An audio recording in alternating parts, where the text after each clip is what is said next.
কোনো প্রকার adblock app ছাড়া আপনি আপনার মেসেঞ্জার অ্যাপসটিকে ফিঙ্গারপ্রিন্ট লক দিয়ে সিকিউর রাখতে পারবেন, যাতে করে কেউ আপনার মেসেঞ্জারে প্রবেশ করতে না পারে। চলুন দেখাই দিই সে অসাধারণ প্রসেসটি। ভিউয়ার্স, আমরা পাসওয়ার্ড চলে যাবো মেসেঞ্জারে যাওয়ার পর এখানে দেখতে পাচ্ছেন মেনু অপশন। এই মেনু অপশনে টাচ করবেন, টাচ করার পর এখানে সেটিংসে টাচ করবেন। টাচ করার পর একটা স্ক্রল করে নিচের দিকে আসার পর এখানে দেখতে পাচ্ছেন প্রাইভেসি এন্ড সেফটি, এখানে টাচ করবেন। টাচ করার পর অ্যাপ লক, এটা অফ করা রয়েছে, আপনারা এটা কি করবেন, এখানে অন করে দিবেন। অন করার পর এখানে দেখতে পাচ্ছেন আনলক অ্যানাদার ওয়ে, এখানে টাচ করবেন। টাচ করার পর আপনাদের ফিঙ্গারপ্রিন্টটা দিয়ে দিবেন। ফিঙ্গারপ্রিন্ট দেওয়ার পর এখানে আফটার আই লিভ মেসেঞ্জার, এখানে টাচ করবেন। টাচ করার পর আমি আপনাদের প্র্যাকটিক্যাল দেখাই।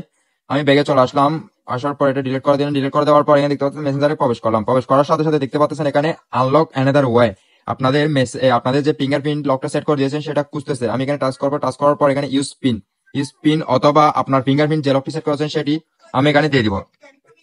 দিয়ে দেওয়ার সাথে সাথে দেখতে পাচ্ছেন আমার মেসেঞ্জারটি ওপেন হয়ে গেছে। আপনারা চাইলে এরকম আপনাদের মেসেঞ্জার অ্যাপসটি সিকিউর রাখতে পারবেন। সো ভিডিওটি ভালো লাগলে একটা লাইক, আরেকটা কমেন্ট করে দিবেন আর সাবস্ক্রাইব করে দিবেন।